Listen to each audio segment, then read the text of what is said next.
Good afternoon and good morning also to everyone. My name is Alessandra Aresu and I am the Knowledge Management and Learning Coordinator of the project Bridge the Gap 2.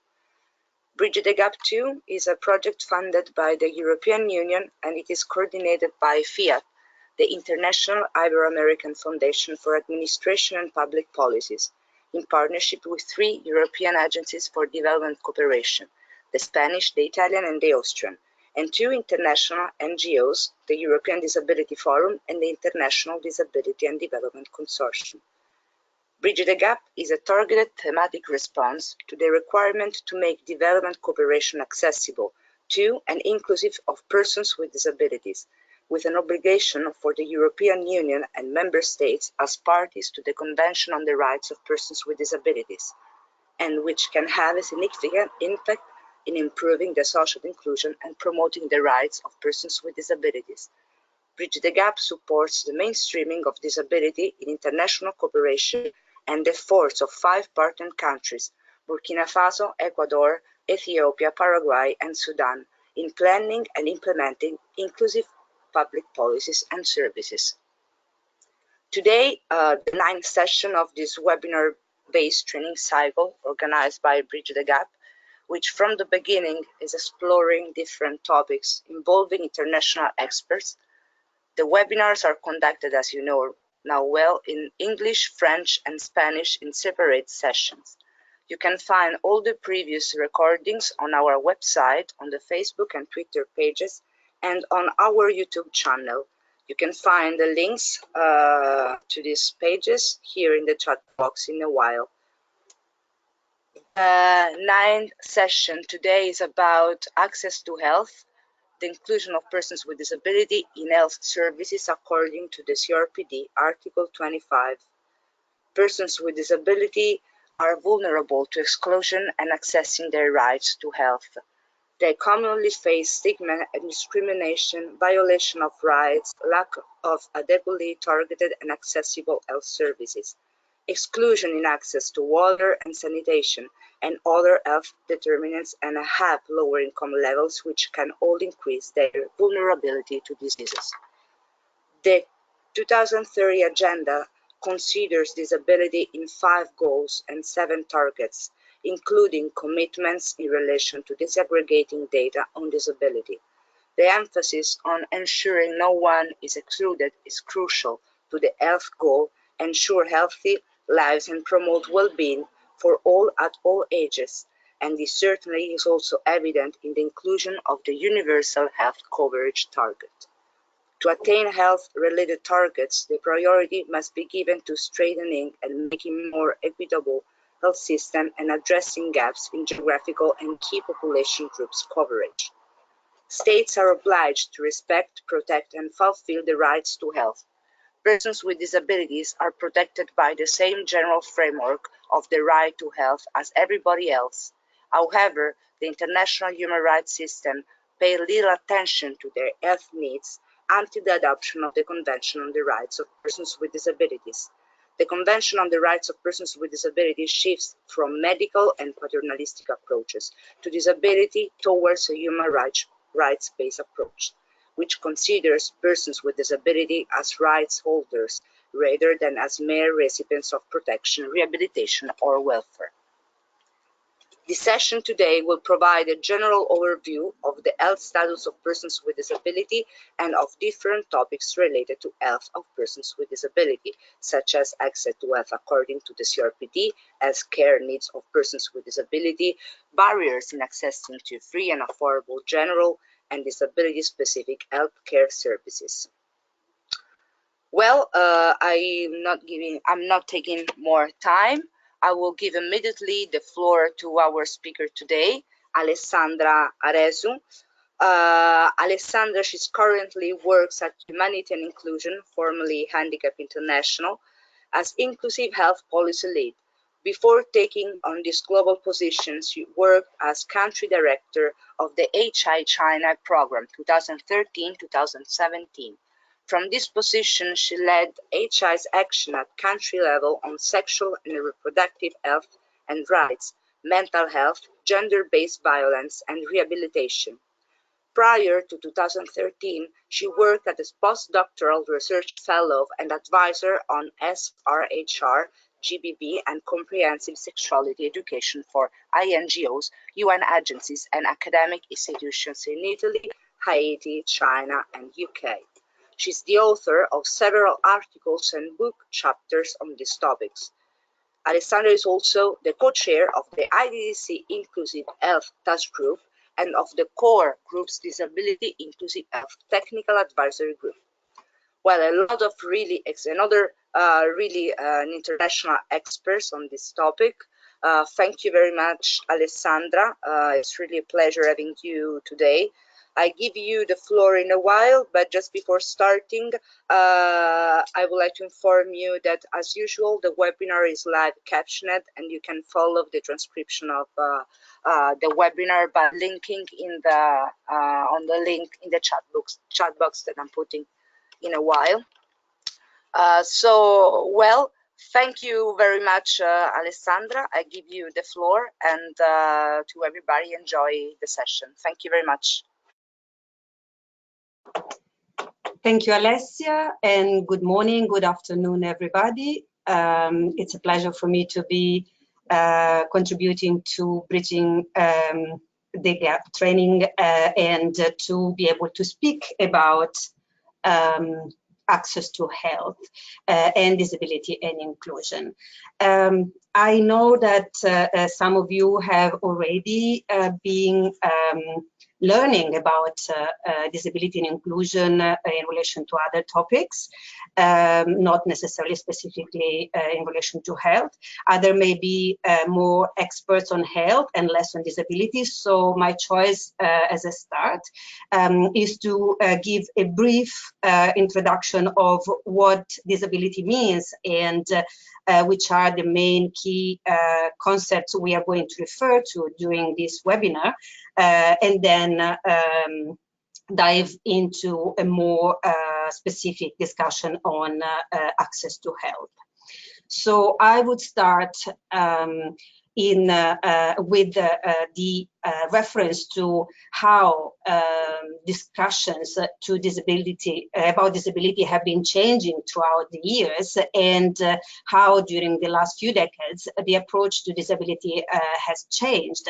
And if you see this first slide, the first three approaches that we can refer to are the charitable, the medical, and the social model that are highlighted here.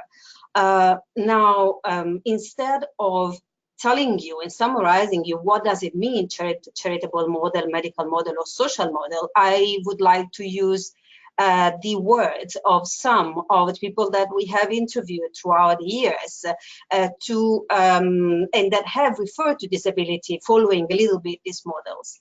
So when we discuss about charitable models, usually we talk about people with disabilities that are considered poor and helpless. And in fact, one of the person we have been discussing with about disability expressed her opinion about people with disabilities in these terms, saying people with disabilities are poor and helpless. We need to put money aside to help them. They are a burden for society.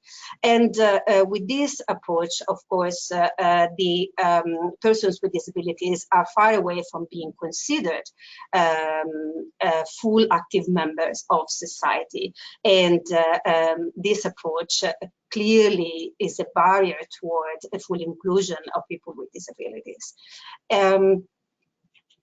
The medical model, however, is also a model that does not support the full inclusion of people with disabilities in societies, because, as one of our contributors shared, we see that numbers of people amputated because of road accidents are on the rise. That's a terrible problem because we don't have enough prosthetics for everyone. So if we look at the medical model from this, at the disability from this perspective, we only focus on the impairment of the person having one leg, being amputated, having one arm, not being not having a full body or a full mind functioning according to the standard that we are used to. And these models, the charity models and the medical model, have been widespread for a long time. When we look at the social model, however, we look at the model that looks not only at the impairment per se and at the status of person with disability in relation to his or her health, but also it looks at the overall context and the environment and the where the person lives. And to give you another quote, a neighbor of a person with disabilities shared with us, yesterday my neighbor went to register her child at primary school. She was very disappointed to realize that the director, who did not have time, gave her all information on a printed leaflet and did not explain anything verbally. My neighbor is blind. That means that the environment around the person was not offering communication tools that were adjusted to the person, in this case, a person with disabilities with visual impairments, visual disabilities. And in this case, the environment was represented huge barriers to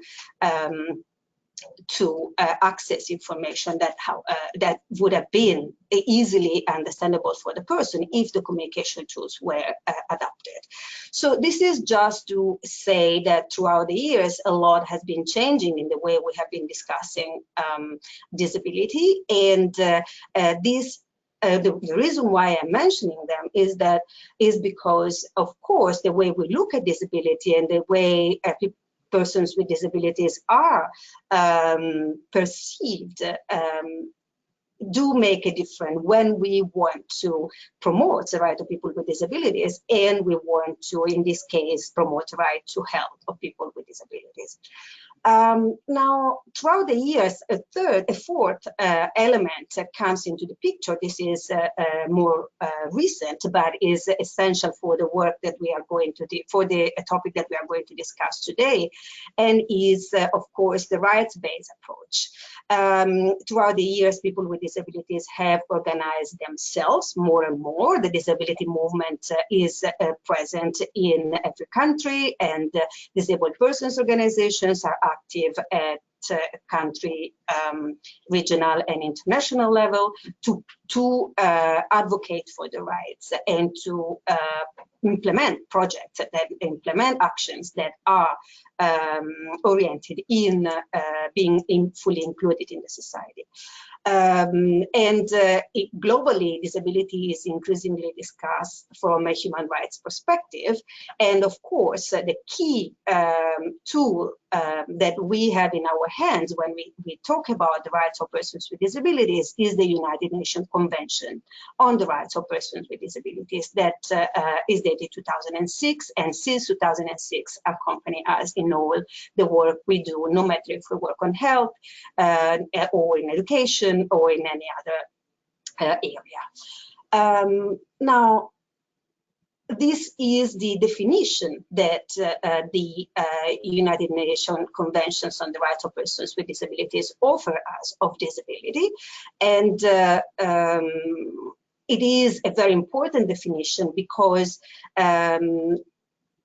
not only explicitly mention that the disabilities refer to different type of impairments, no matter if they are physical, mental, intellectual, or sensory, but also that when we discuss about disabilities, it is essential to consider the interaction between the impairments and the different barriers that the overall society and environment are putting in front of people with disabilities, and that prevent them to fully realize their rights. This is also the definition that in international law is the one that is now used. And all of us that work in the field of disability and inclusion encourage highly this definition as the one that should be used every time we discuss disability, no matter which is the work that you do. Jumping into the health and diving in a little bit more on health, it is important to say that among the many articles of the CRPD, Article 25 is fully dedicated to health. And it is important to highlight this because the article, and you will see in the next this slide and the next one, really highlights the key elements related to the rights to health. Not only the commitment of the states that have signed, the state parties that have signed the convention, but also which are really the responsibilities of the state parties. Knowing that when we talk about health, we talk not only about health services in general, but specifically also rehabilitation services. So this is a very important moment to highlight that rehabilitation is part of health. And I'm highlighting this because many actors working in the global health sector have for a long time considered rehabilitation somehow an appendix, somehow an external element that was only defined and discussed separately, but in fact, rehabilitation is part of health. And health, when we talk about inclusive health and when we talk about access to health, it is essential to remember that rehabilitation is an essential part of health. Now, when the CRPD refers to the rights for people with disabilities to access health information and services, it also remind us what does it mean, real access to health. And first of all, it means that people with disability has the right to access free or affordable health services in the same way people without disabilities are accessing it. And it is important because, as you know, when many people with disabilities in many countries, especially in developing countries, suffers from lack of opportunities to employment, and very often people with disabilities in the world are among the poorest, and having to pay for services related to health means automatically being excluded by the access to health. So free and affordable is a key element. Another point important to be highlighted is that the convention goes out of its way to highlight very much that sexual and reproductive health services needs to be included in the overall access to health and rights to health. And one of the reasons why this is highlighted is because for many years sexual and reproductive health and rights have not been discussed as a high priority for people with disabilities. And the reason why this was happening is because for a long time people with disabilities have been considered have not been considered subjects of sexual rights. But instead, people who need to be protected and people who have no sexual desire, sexual needs. Therefore, with this perspective in relation to people with disabilities and their sexual and reproductive health and sexual reproductive life, very often, access to sexual and reproductive health services have been considered a non-priority for people with disabilities. In the last 10 years, you will see an increasing number of actions directed in to promote the rights of people with disabilities in the field of sexual and reproductive health. I will say a little bit more about this topic later when we come to analyze the data we have available on health in relation to persons with disabilities. Other key elements of this Article 25, briefly to refer to the fact that not only people with disabilities have the rights to access health services that are general health services that are common needs of everybody, but also specific services that they really need linked to their disability. And this is as important. And another very important element is related to the fact that very often the majority of people with disabilities live in rural areas in developing countries, and therefore it is important that these services, those services that we will call in the rest of the discussion as inclusive services, are close to the communities where people live. And because especially for people with disabilities, if we are talking about physical disabilities, transportation can be transportation and mobility can be an issue, and not only because some of the transportation services are not available, but also because they may cost money that and therefore the issue of affordability comes back to us. The quality of the services need to be the same as the one provided to others. And another key important point is the not only persons with disabilities have the right to access to services, but the CRPD clearly highlight the importance of non-discrimination against persons with disabilities in the insurance sector, because very often we have people with disabilities who, because of their conditions, are not denied a certain type of insurance or asked very high coverages prices. So this is also, the insurance element is extremely important. Together with this, refusing, of course, medical care and services is obviously need to be prevented and prohibited. But and you may be surprised to find so explicitly this element in the CRPD. But if you work a little bit in the field of health and disability, you may find out that often the discrimination against people with disabilities in access to health services is more common than what you may imagine. I will now move on and show you a little bit more about what is the situation of persons with disabilities in relation to access to quality health information and services, and the barriers that we usually discuss and that persons with disabilities face when accessing quality health information and services. And I stress the importance of information and services here, because lack of access of information automatically prevent the access to the services per se, so cannot be forgotten.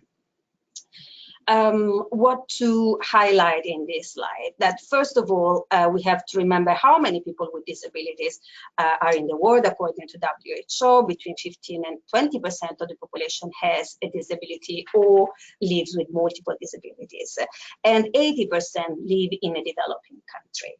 I would like you to keep this data in mind, specifically because when we will come to discuss how to achieve the SDGs and specifically SDG 3 on access to health, these figures will be extremely relevant in discussing how the limited access to health of people with disabilities can limit the achievement of goal number SDG number 3.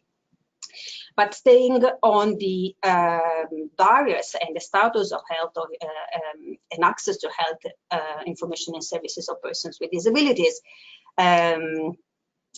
we know from WHO that at least that persons with disabilities are at least 2 times more likely to find healthcare provider skills and facilities inadequate, 3 times more likely to be denied healthcare, 4 times more likely to be treated badly in healthcare facilities. And we also know that more than 50% of people with disabilities in the world cannot afford healthcare, and more than 50% of people with disabilities have an unmet need for rehabilitation. These data come from the World Report on Disability, and that was now it is a few years old. So additional information are provided by the United Nations flagship report on disability and development that was published at the end of 2018. And this additional data tell us that today only 6 countries have explicit laws that guarantee access to healthcare to people with disabilities. And if we look at the data that the survey has produced, the most recent surveys on access to health for persons with disabilities have produced, we discovered that 42% of people with disabilities perceive their health being poor, versus only 6% of people without disabilities perceiving their health being poor. We also know that the percentage of people with disabilities who perceive their health as poor goes up to 80% in countries with the lowest GDP and goes down to 20% in countries with a high GDP. So this tells us something that is very important when we discuss about access to health and inclusive health, that the income and the being rich or being poor and being a person with disability, the interaction between these 2 elements highly affect access to health, especially in countries where the universal health coverage is not in practice, especially where there is not a welfare, especially where insurances are needed to have access to health. And this is a key element because poverty and disability and health here are really tied together. The flagship report also tell us something, very initial data on gender disaggregated data on access to health and of women with disabilities, but it's very, very limited. In fact, women with disabilities, we are told, are 3 times more likely to have unmet needs for healthcare than men without disabilities, and the women with intellectual disabilities and those living in rural areas are among the most disadvantaged. Now, here I want to take the chance to highlight the importance of this data, but also the lack of gender, age, and disability disaggregated data when it comes to access to health.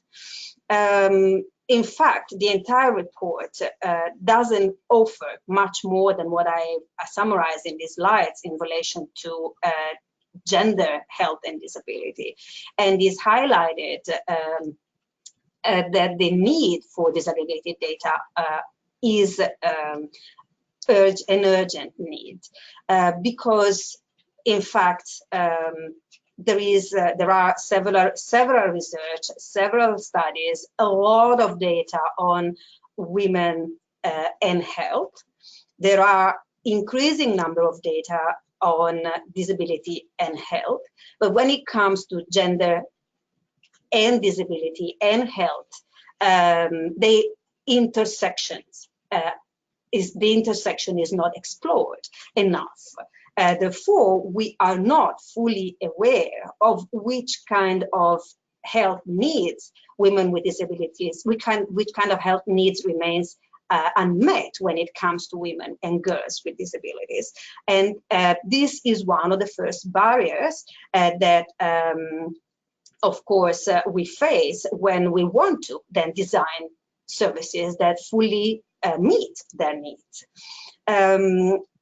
When we talk about women and girls, of course, our mind often goes back to the topic of sexual and reproductive health and rights, which is one of the top priorities discussed when it comes to women. And it is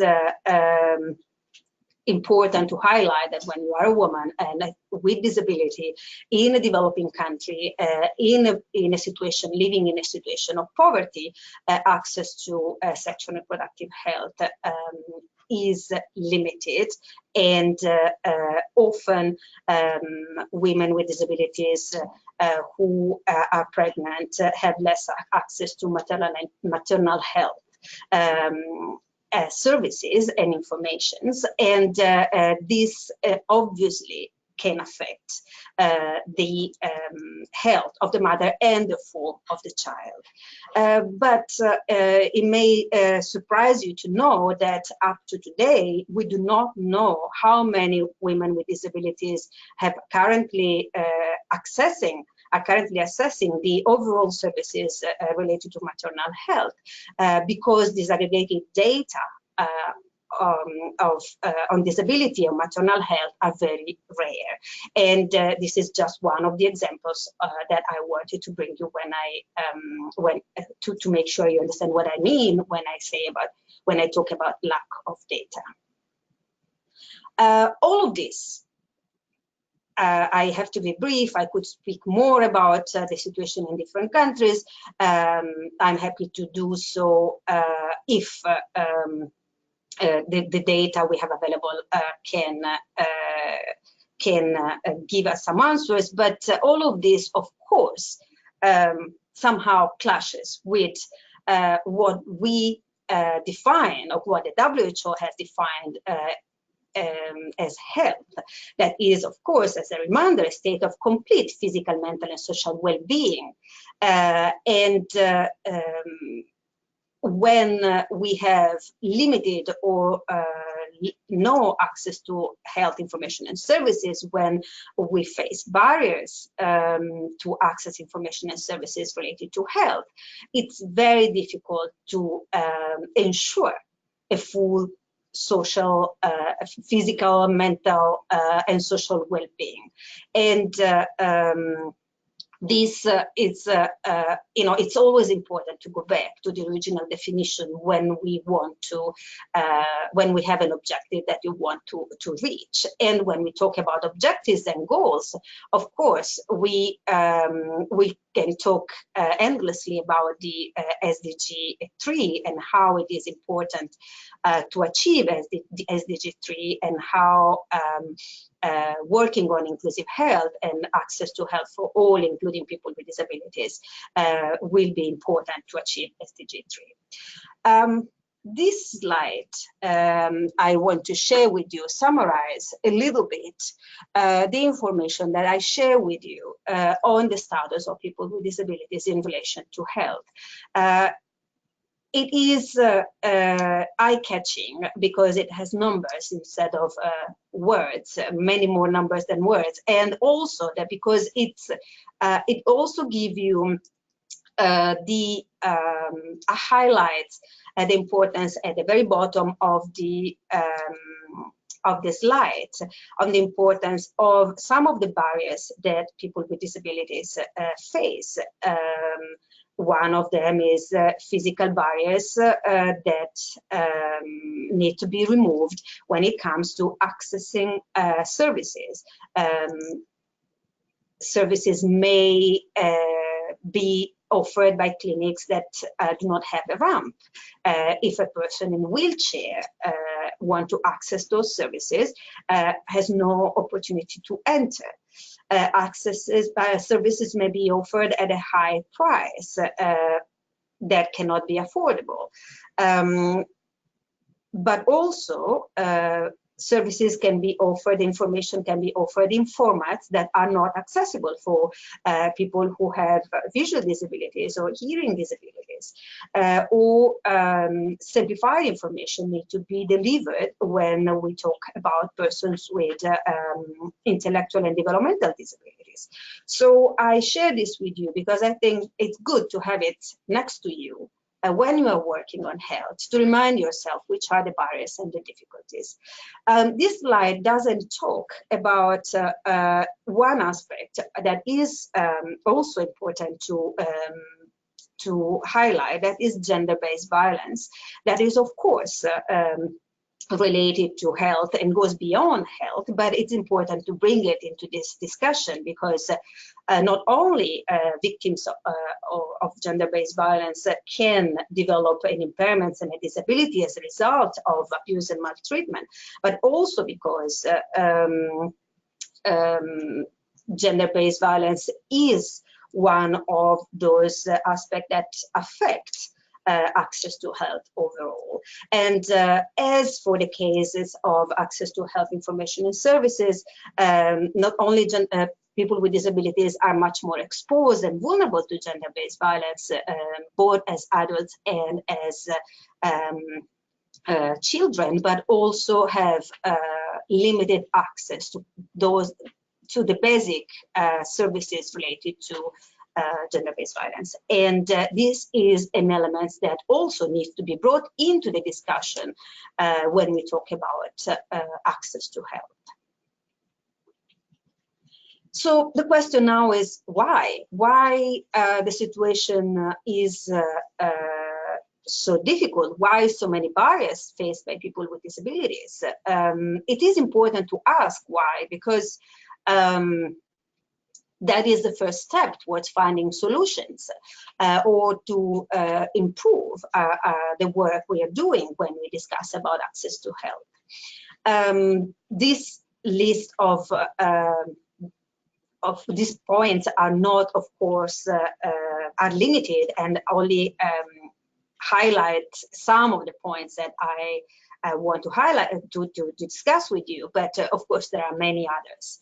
However, one of the main reasons why people with disabilities have difficulties in accessing health services and information is, of course, because at the country level, in many countries, health policies are not disability inclusive. And we know that when disability and inclusion is not fully included and explicitly included in our policies, it is very difficult for the services to be offered and implemented in an inclusive way. And that changes in policies is really one of the important steps that we always have to consider when we discuss about access to health. As I said, services are often not inclusive. What does it mean in reality? It means that the majority of health providers are not trained on disability and inclusion. And this means that they can be, they can have some attitudinal, they can become a barrier for people with disabilities to access the services, no matter if the service is available or even if the service is available in the area where they live. I'll give you an example. Going back to the sexual and reproductive health issue, many people have been convinced for so many years that, as we say, people with disabilities are not subject of sexual rights, and they are not sexually active. They cannot get pregnant or have children, or if they do, is because of the result of violence, because nobody would be attracted by a person with disability.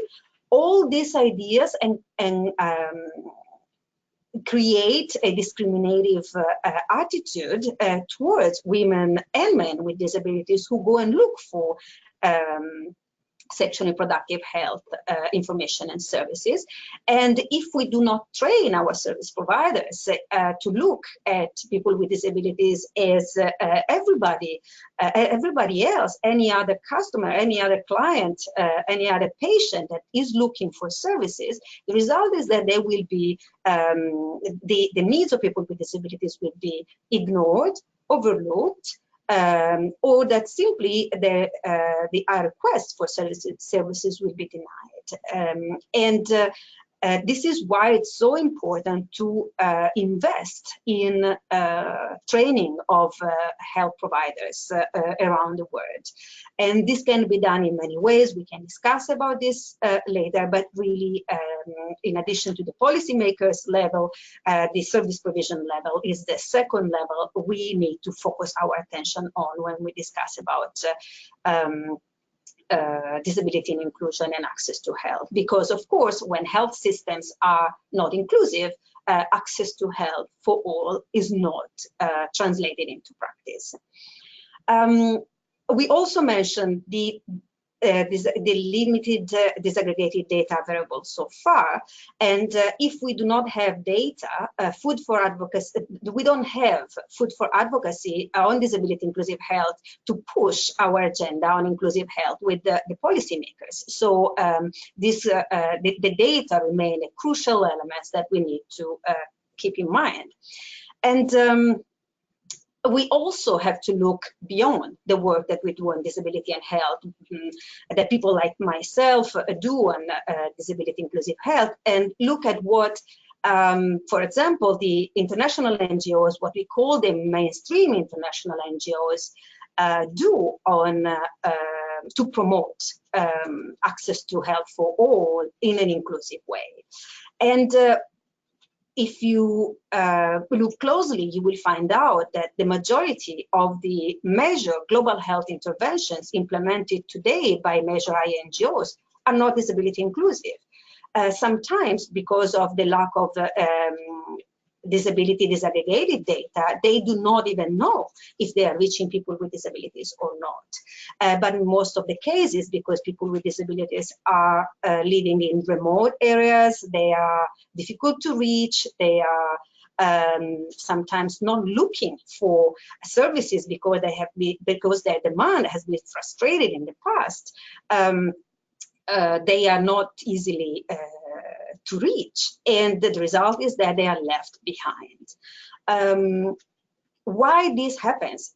We know there is so much funds on global health right now out there offered by major donors, and that global health is one of the key areas where we work. And well, the lack of major interventions on global health that are inclusive goes hand in hand with the lack of funds fully dedicated to inclusive health when it comes to access to health for persons with disabilities. And I'm saying this because if you look as an example of how do I explain my statement, is that if you look at the major call for proposals that donors put out, major donors put out regularly on global health, we realize that disability and inclusion are not always explicitly mentioned, and is not listed among the essential requirements that the implementers of the project include people with disabilities. So these are some of the why, and there are some of the elements that it is important to keep in mind when we discuss access to health and disability inclusion. I will, at the end of the presentation, I will also make sure that I give you a couple of hints and recommendations about how we can work on the whys and step forward to improve a little bit the situation. This is just a reminder, but we already mentioned it. The Sustainable Development Goal number 3 is our goal and is our element together with the Article 25 of the CRPD. We work hand in hand with the mainstream organizations that are working on global health to achieve goal number 3, and how partnership between disability-focused actors and global health, mainstream global health actors is going to make a difference in achieving SDG 3 is something I will discuss towards the end of the presentation. We mentioned the importance of leaving no one behind, and that is linked directly with the SDGs. And as Alessia already mentioned, some of the SDGs are refer specifically on disability and inclusion. More work is increasingly done, and the goals on your right, on the right of the slides highlight are those that highlight the most disability and inclusion. Health is not listed there. However, health can be also, discussed within some of these SDGs that are listed here. But we are still far away when we discuss about SDG 3 to we are far away from saying that SDG 3 has a strong component on disability inclusion. We still have to work on that. Now, I'm looking at the time, and we are at 40 minutes, more or less, from the beginning of the discussion. So I will go to a bit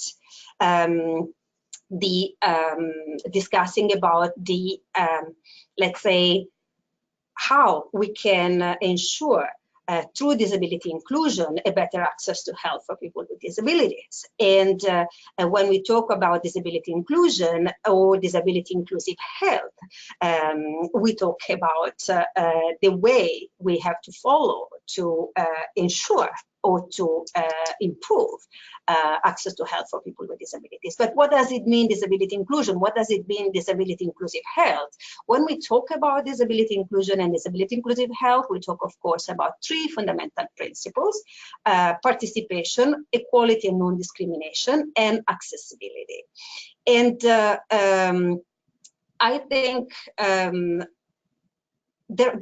I have brought here some of the, let's say, some words to define more specifically what these 3 concepts, 3 principles mean. But I would like to, knowing that equality and non-discriminations are those that are most familiar, or you may be most familiar with, I would like to focus with you on participation and then refer briefly to accessibility, even if we already discussed about it earlier on.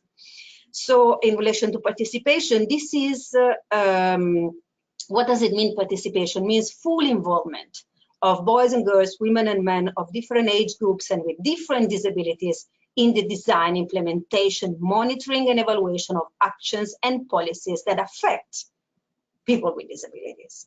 Or not only affect in fact is only, it's a limiting word that relate to people with disabilities, because if we do not work on participation and full involvement, it means that every action that we, for example, want to put in place in relation to health will not see the opinion, the contribution, the participation of people with disabilities, who will be the main beneficiaries, the main users of those services, of those informations.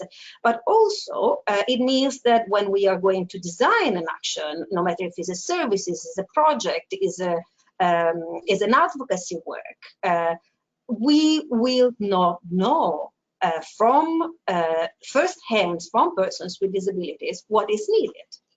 And this means that the result may be affected in terms of quality.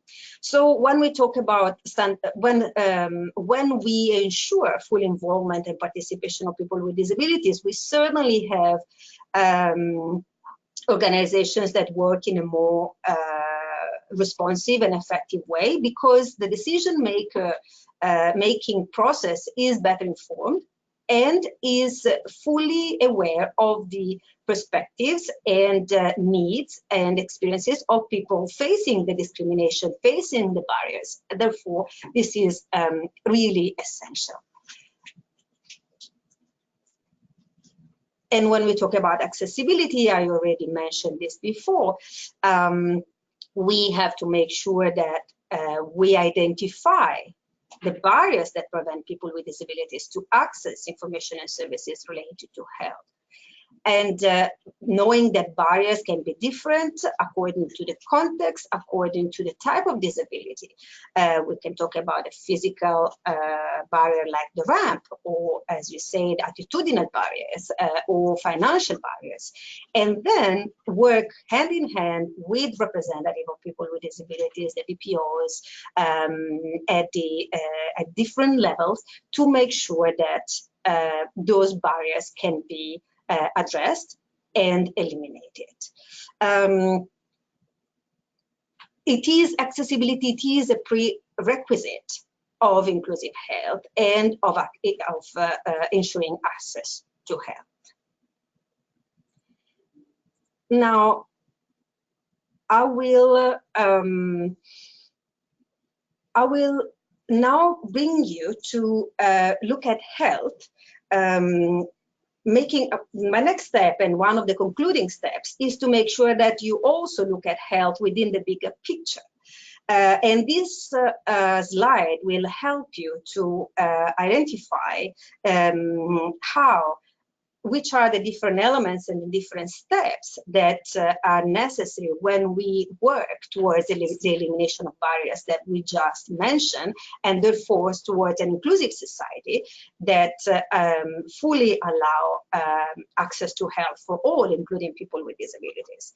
And of course, when we discuss about health, we can have the mainstream services that are already available and need to be made accessible, but we also have the importance of what we call the support services. There are some them listed there, and some specific services. The three elements together and the adaptation and the, of what is already available as mainstream services result into the elimination of bias and therefore the inclusive society. Knowing that, of course, health is always linked also to all the other elements that we mentioned already. Without proper transportation, access to health is often difficult to obtain. Water and food and sanitation are part of health. Protection is part of our bigger picture of health that we want to keep it wide and not to limit it. And also employment, meaning access to having an income, being able to pay for services. It's part of how we go and promote access to health. So this is just to summarize a little bit and keep in mind the big picture that within which health is discussed. And again, in this picture also we see the importance of the continuum of care, knowing that not only when we discuss about health, we discuss about going to health services because a person is ill, but knowing that health is also prevention, is early detection, is information and education, it's just in a different picture summarizes the same concept, knowing and making sure that the person, in this case, the person with disability, is at the center of our analysis when we do the needs assessment, when we do the design, when we do the implementation and the monitoring and evaluation, because this is what will keep the quality of our actions high. And again, when we talk about quality and quality criteria, this slide also summarizes the elements that we already have mentioned, that goes from accessibility to adaptability and participation, technical quality, of course, of the services, and non-discrimination. I don't need to repeat it, but having access to these slides may be a good summary of what we have said.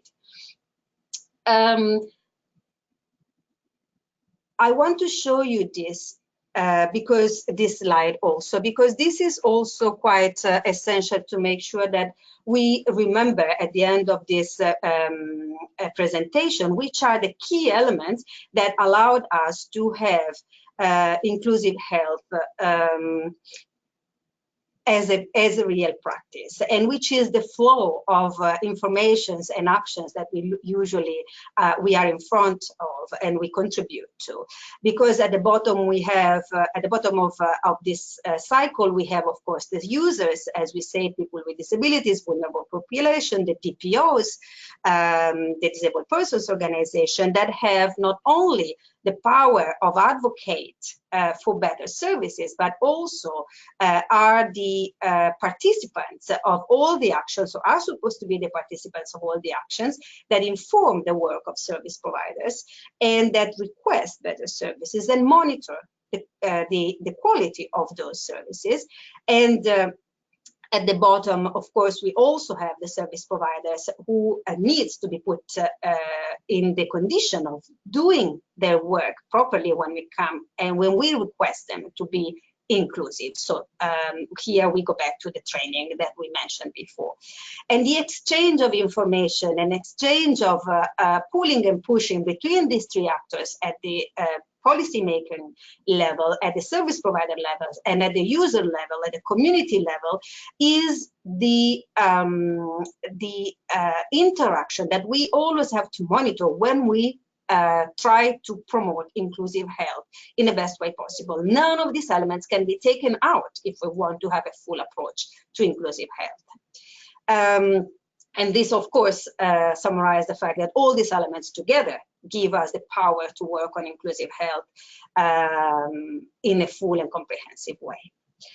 I think I will soon stop talking, and I would love to hear about your questions and about your ideas. But before giving back the floor to you, Alessia, I wanted to give those inputs that I promised at the beginning of the presentation, and saying that today the number of actors actively promoting inclusive health, disability inclusive health, remains limited, is increasing, but remains limited. And DPOs are increasingly work on inclusive health. Disability-focused INGOs like Humanity and Inclusion is on the front line on this topic. And some UN agencies today are also working on it. If you think about the We Decide project of UNFPA, fully focusing on SRH and gender-based violence and sexual and reproductive health for women and girls with disabilities, that is a very nice and good example. Some selected donors have also started promoting work on health, on family planning and on sexual and reproductive health. I can talk more about this if there are questions related to this. Of course, IDDC is on the front line in promoting inclusive health from the advocacy perspective, and I fully contribute to the Inclusive Health Task Group, as Alessia already mentioned. But of course, the members of IDDC are for the majority disability-focused organizations. But then the news is that there are the awareness is raising also among global health actors, global health mainstream organizations that are now looking at inclusive health with more interest as a result of the commitment to leaving no one behind and the SDG 3. And the core group is a platform that also has created a disability inclusive health technical advisory group that promote inclusive health among mainstream organization working on global health. And in this, I can spend a few words on this if some of the people who are attending the webinar is interested to know more. And looking forward to conclude, we said about the lack of gender, age, and disability disaggregated data. Investment on getting more data, collecting more data is essential, need to be supported and need to be encouraged at the country, regional, and global level, using at least the 6 questions or the short questionnaire of the Washington group. Again, it is, many of you may already know what the Washington group is, what this short set of questions is about. I'm happy to talk about it a little bit more during the discussion if this is something that you have not been informed of in the past. And looking forward at funds, of course, my recommendation is that if we want to improve our work on inclusive health in the global health measure actions that are currently taking place, it is important to explicitly promoting this in all the calls, in all the actions that donors are promoting today, no matter if they are private or institutional donors. I will stop here, and I look forward to hear from you and to hear your questions. And thank you.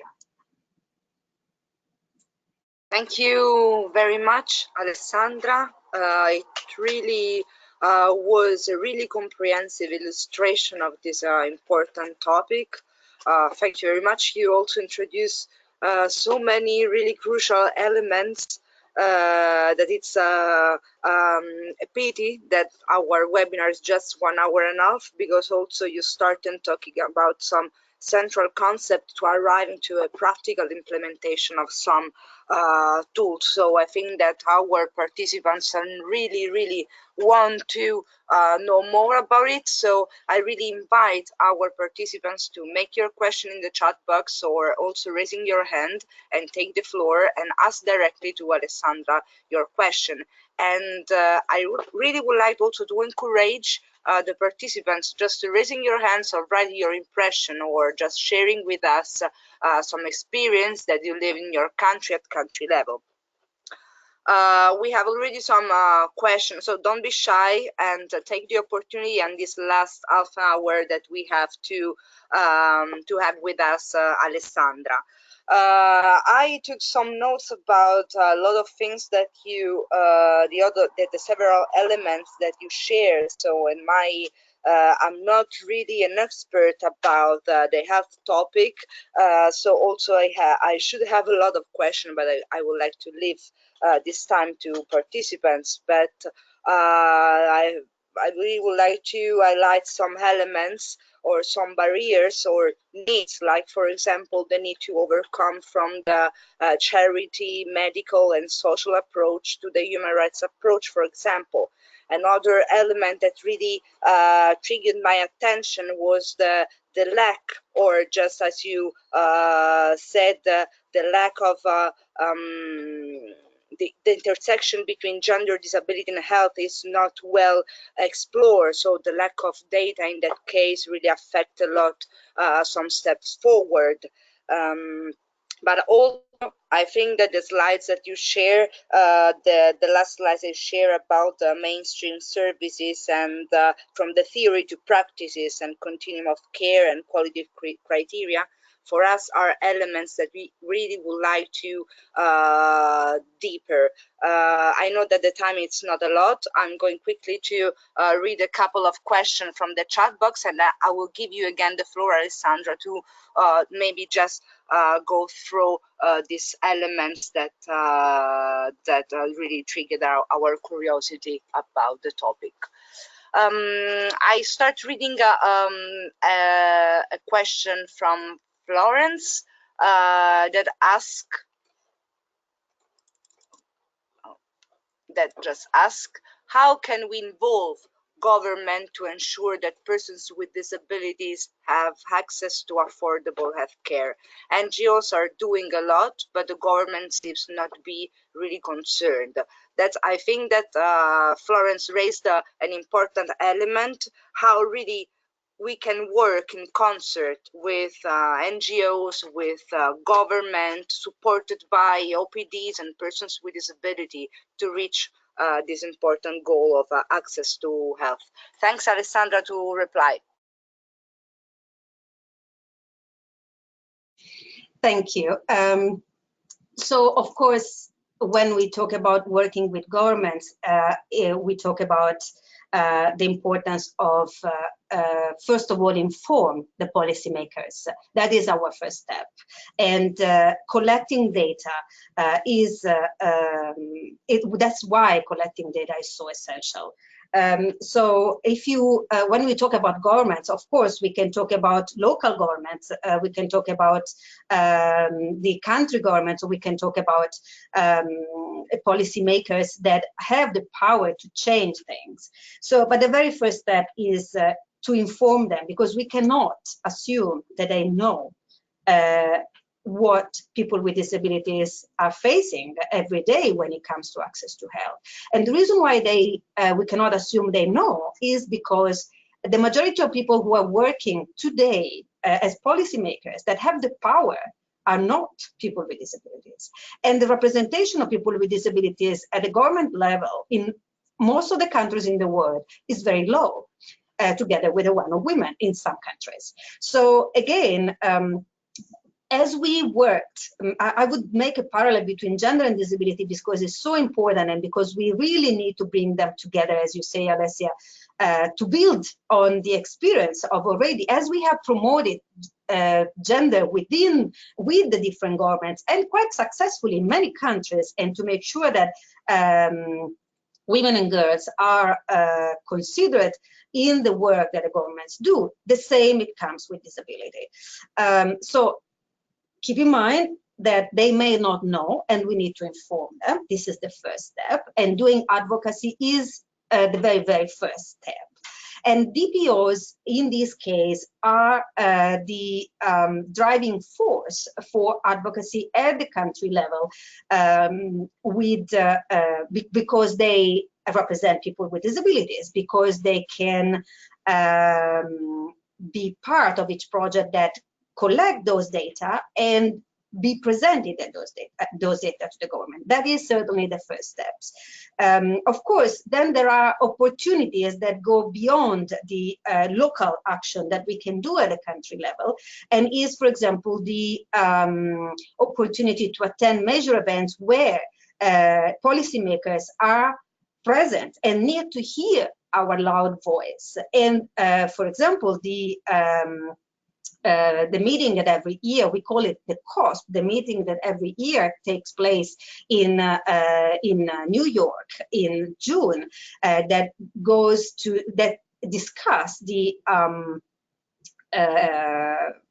achievements at the country level, the global level, in promoting the Convention on the Rights of Persons with Disabilities, is one of those moments. If we have the opportunity to promote the persons with disabilities at the country level to participate to these events and to speak out in front of those policymakers about what they need and what is important when it comes to access to health, that is also an essential step. I'm saying this because, in fact, this is easy in theory but very difficult in practice, because disabled persons organization lacks funds to not only to do the project at the country level, to collect the data, but also to travel, to go to advocacy events, to have their voice heard. At the same time, we need to support the capacity and build the capacity of your persons with disability at the country level and the DPOs to make sure that they become the driving force. Having said this, from the advocacy perspective, we also know that most of the major funds that come through Global Health Project are funds that require the collaboration between international NGOs and local governments and the Ministry of Health, for example, when it comes to global health. When we ensure that the calls that are out by donors are disability inclusive and a disability explicitly mentioned, we not only put pressure on the international NGOs to work in a disability inclusive way, but also on the government that becomes the partner, or the Ministry of Health that is partner of that project.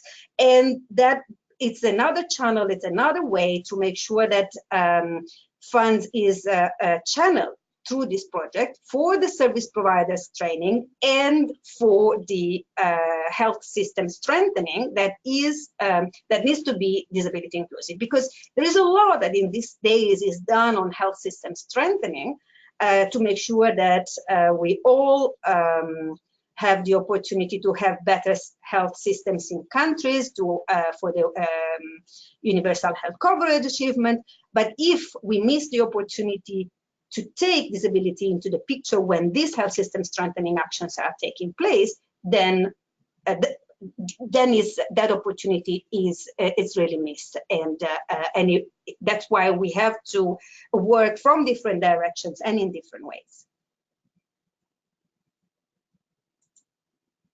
Thank you very much, Alessandra. I have several questions about data and also on how to measure, I think, step forward on the inclusion of persons with disability in the health system.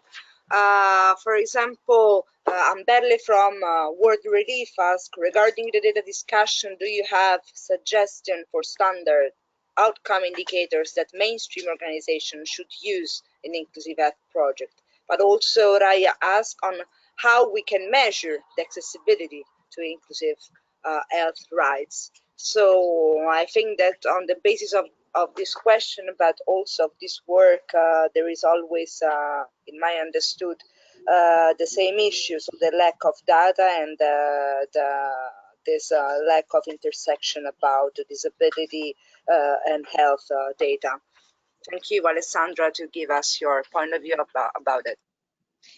Yes, thank you for the question. And creating indicators that can be used is part of the process of promoting inclusive health, because as you mentioned, data disaggregation and collection specifically on disability and health is limited, and little work has been done so far to really create proper indicators that serve this purpose. So going back to the idea that I mentioned on partnership that earlier on, so much work has been done on global health and indicators to monitor and to measure the quality of services and the quality of work done on global health. The experience of global health is huge, of the global health actors is huge. However, they lack the experience of working in the field of disability. On the other hand, the work done on disability is also extremely relevant. However, for so many reasons, measuring access to health for people with disabilities has never been a focus that has been pushed when it comes to indicators per se. So the answer I could give and the direction that I would recommend is to work in partnership to put together the capacity and the strength of both fields to finally translate into practice what we mean with disability inclusive health. And this is something that really needs to be encouraged, and that, for example, in my work, I'm involved daily. And of course, when it comes to data and to indicators and to the collection of data, is essential, but the distribution, the sharing the data then is also an essential point, which are the areas where we can and the context where the data needs to be shared and how. But I'm happy to further discuss about this maybe also beyond this webinar on working on indicators for on health and disability, because this is really a crucial point. Thank you very much, Alessandra. I have a question from Maleku Zengeda. I really don't understand your question. If you want, you can raise your hand and take the floor and just explain better your thoughts about it. I'm going ahead with a question again from Raya, and I think that it's a curiosity of everybody. If you really, in the last 10 minutes that we have, if you can share really some successful experience in the facility of the health rights. Some experience also from my side. I would like also to ask on how really improve the exchange of information and really put in connection all the key actors to improve on it. Thank you very much, Alessandra. Thank you for this question. I'm happy to share. So having said that, work on inclusive health is promoted, but we don't have a long history of monitoring and accessing the results of it. I choose to answer to you, sharing with you an experience I'm fully involved in that is a promising experience when it comes to inclusive health. One of the major donors that today is promoting inclusive health more than others, many of you may be aware, is DFID. And DFID has launched several calls and several opportunities to promote sexual and reproductive health and rights around the world. One of them was a global call called Women Integrated Sexual Health. It is a call that came out 2 years ago, and that now finally sees the implementers of the project that have been receiving these funds in the process of really putting together forces to make sure that that global health action is an inclusive health action. This is the example, and HI is part of it, so I'm able to talk from experience.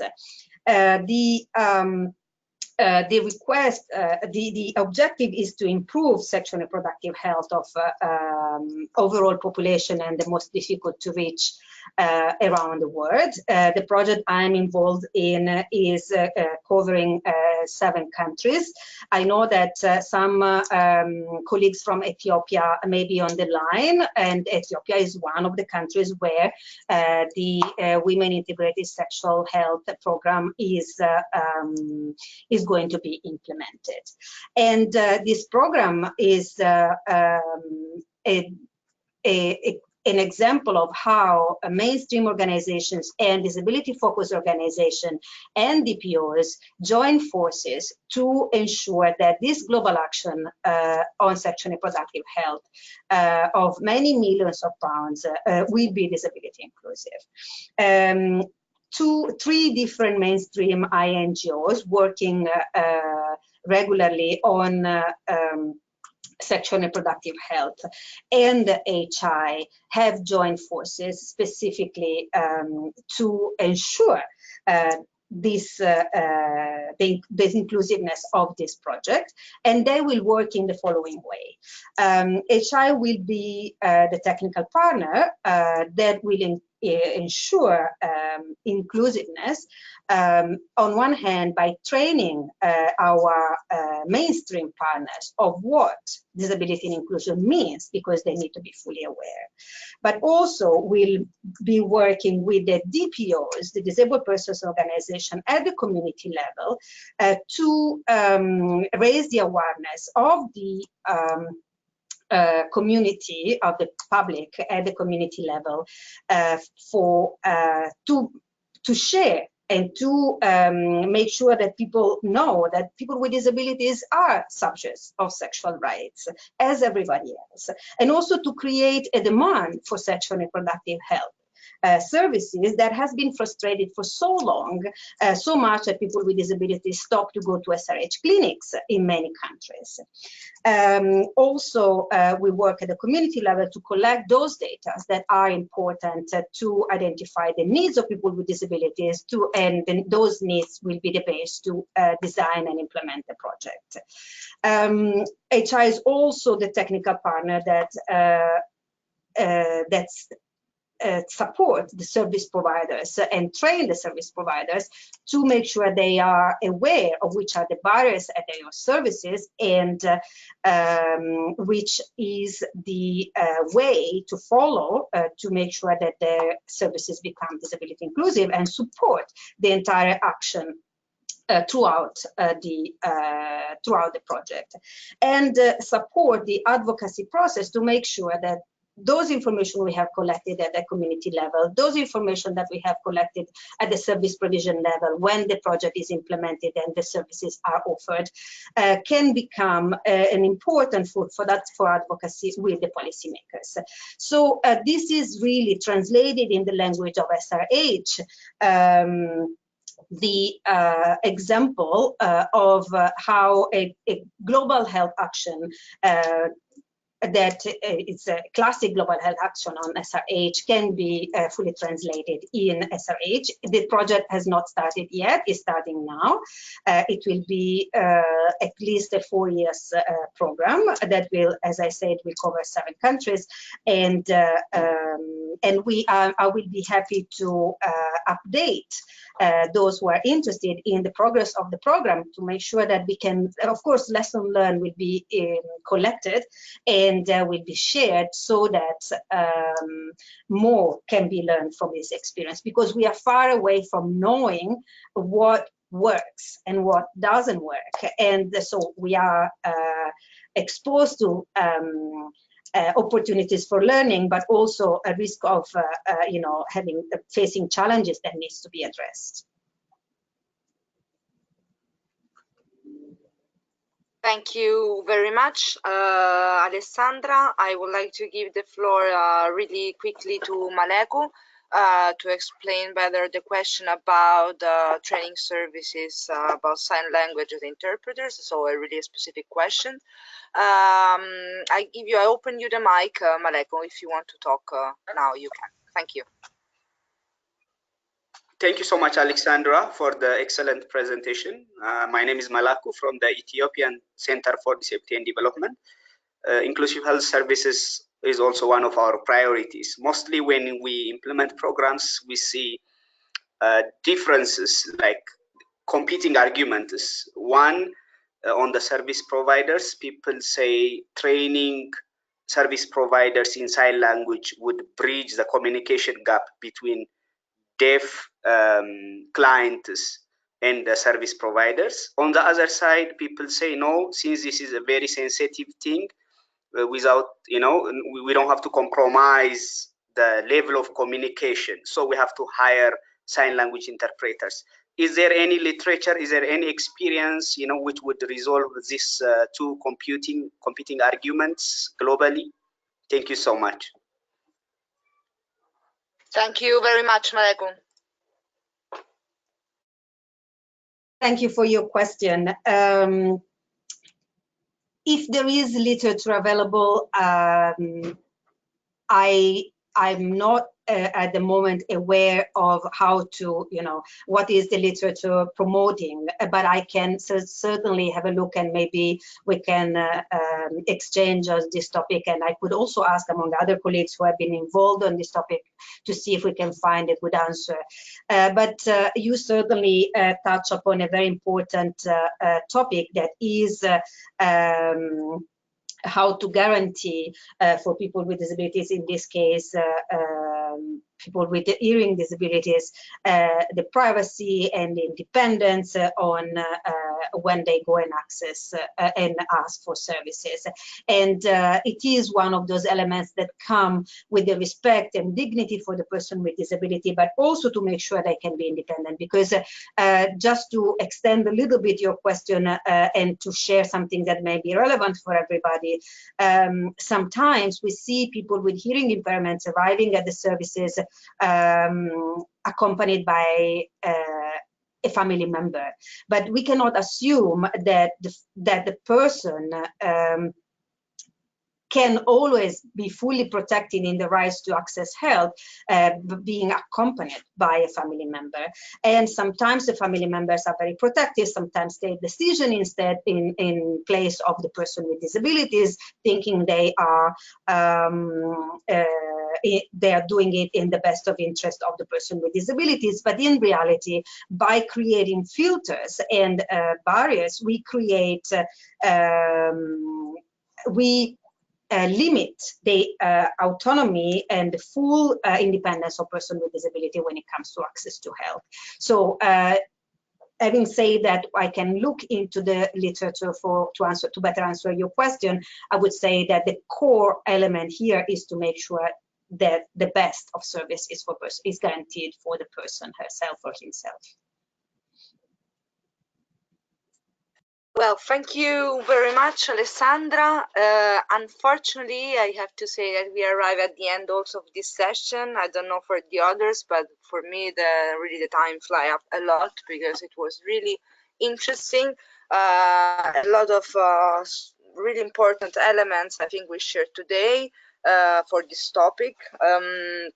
So thank you very much again. Alessandra, for your participation and your contribution, and for having dedicated your time to us to bridge the gap today. I also would like to say thanks to all the audience, to all our participants that really follow us constantly. I really hope that you find also this session useful for your work. So as you know, the webinar cycle is composed by 12 sessions. So we missed just the last 3 sessions, the one on advocacy and programs at local level, another about women and disability, and the last one, social protection and livelihoods. We will provide the last 3 sessions after the summer break, so it means September, October, and November 2019. We will come back to you soon with further information about this last 3 sessions with dates and time. So for the moment, again, thank you very much to everybody, to all our followers, and to Alessandra for your contribution and to share your experience with us. Don't stop following us. I say that to our audience, but also to Alessandra and to all the experts that we are involving in our action. So thanks again to everybody. Enjoy the rest of the day, and for whom is going to have holidays, also the Easter break. Thank you, Alessandra, again. Thank you to everybody. Thank you all. Thank you, Alessia.